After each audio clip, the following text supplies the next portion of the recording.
দর্শক, পুলিশের বাধার মুখে পড়েছে। আমরা দেখছি বাম সংগঠনের নেতাকর্মীরা ইতিমধ্যে কাকরাইল মোড়ে আইন শৃঙ্খলা রক্ষাকারী বাহিনীর সদস্যদের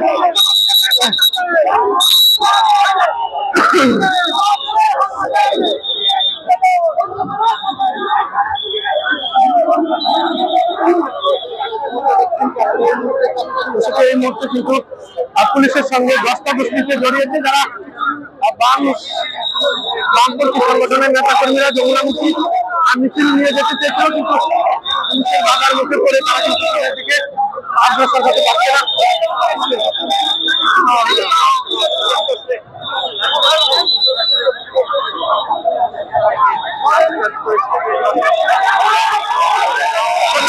পুলিশ কিন্তু তাদেরকে ইতিমধ্যে পুলিশের লাঠিচার্জ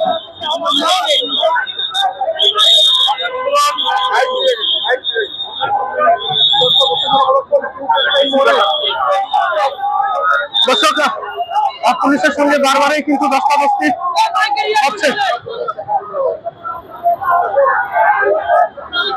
দর্শক, কয়েকবার তাদেরকে পিছিয়ে হটানোর চেষ্টা করেছে আইন শৃঙ্খলা রক্ষাকারী বাহিনীর সদস্যরা, কিন্তু তারপরেও কিন্তু তারা এখানে অবস্থান করছে। এই যে বাধা, এই যে আমরা যে এক ধরনের শাসনবাদী ব্যবস্থা দূরে চলে এসেছি। হ্যালো ভাই, আরেকটু পিছিয়ে ভাই, এটা তো ন্যূনতম গণতান্ত্রিক নর্মস থাকলে সরকার যদি মনে করতো যে এই বিষয় নিয়ে আমরা কথা বলবো, মিছিল আর আগাইতে দেব না, তাহলে প্রথম উচিত ছিল তার প্রতিনিধি পাঠানো। তার প্রতিনিধি না পাঠিয়ে পুলিশ দিয়ে যেভাবে হামলা করা হলো এবং শান্তিপূর্ণ মিছিলকে বাধাগ্রস্ত হলো, এইটা একটা অগণতান্ত্রিক স্বৈরাচারী এবং কর্তৃত্ববাদী আচরণ, যা আলটিমেটলি এই সরকারের নব্য ফ্যাসিবাদী চরিত্রকেই সামনে আনছে। আমরা এটাকে প্রত্যাখ্যান করছি এবং এইটার এখানে খেয়াল করা দরকার। ইউনূস সাহেব প্রথমে ক্ষমতা এসে বলেছিল যে যারা বন্দর নিয়ে কথা বলবে প্রয়োজনে তাদেরকে প্রতিহত করা হবে।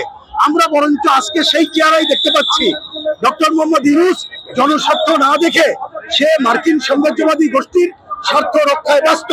আমরা পরিষ্কার করে এখনো বলি, এক মুহূর্ত দেরি না করে সরকারের উচিত হচ্ছে এখনই ঘোষণা দেওয়া যে চট্টগ্রাম বন্দর আমরা কোনো বিদেশিদের লিজ দেব না।